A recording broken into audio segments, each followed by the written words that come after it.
At the official inauguration of President Lee Jae-myung, an unexpected incident between two security officers drew attention to underlying political dynamics. As the president made his entrance into the National Assembly, two security personnel, both assigned to safeguard him, were caught on camera in a brief scuffle. One officer obstructed the other's approach to the president, leading to several seconds of shoving before the pair disengaged. President Lee appeared unaware of the exchange and continued walking uninterrupted. Despite its brevity, the incident has raised questions about coordination and trust within the presidential security apparatus. Observers have since speculated about the roots of the confrontation, which reportedly stemmed from a dispute over which officer held primary responsibility for close-range protection duties. The two individuals involved were later identified as members of separate security branches, one affiliated with the National Police, the other with the Presidential Guard. During Lee Jae-myung's campaign, his personal security was handled by officers from the National Police. Following his election, however, he chose to continue relying on them, rather than transition protection duties to the Presidential Guard, an atypical decision that has drawn scrutiny. Speculation suggests that this choice may reflect deeper concerns about institutional loyalty. The Presidential Guard has historically been closely aligned with sitting presidents. In the case of former President Yoon Suk-yeol, the unit played a controversial role by blocking a prosecutorial search of the presidential residence during impeachment proceedings. Given this context, analysts believe Lee Jae-myung may view the Guard as politically compromised, especially given his adversarial relationship with Yoon. This background helps explain the awkward division of labor seen during the inauguration. The incident, while minor in form, symbolized a broader political undercurrent.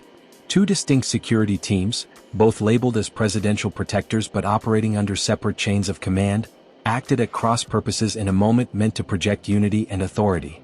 The Presidential Guard, a body with considerable autonomy and power, operates under the direct authority of the president.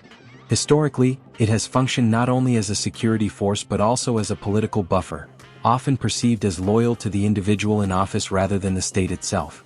This structure has led some critics to describe the Guard as functioning more like a private force than a neutral institution. During Yoon Suk-yeol's administration, this loyalty was demonstrated in tangible ways.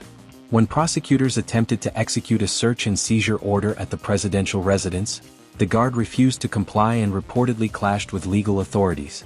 Such actions have reinforced perceptions of the Guard's deep loyalty to Yoon and likely influenced Lee Jae-myung's current approach to presidential security. Having inherited this fraught security environment, Lee appears to have opted for a cautious transition. His continued reliance on national police officers, familiar from his campaign, indicates a preference for personnel deemed loyal and operationally dependable. Yet, such an arrangement is unsustainable in the long term. A consolidation of presidential security responsibilities is likely forthcoming. Lee is expected to restructure or replace elements of the existing security framework to better align with his administration's priorities and ensure cohesive protection. Whether this will involve a full-scale overhaul of the Presidential Guard, a reassignment of duties to the National Police, or a hybrid solution remains to be seen.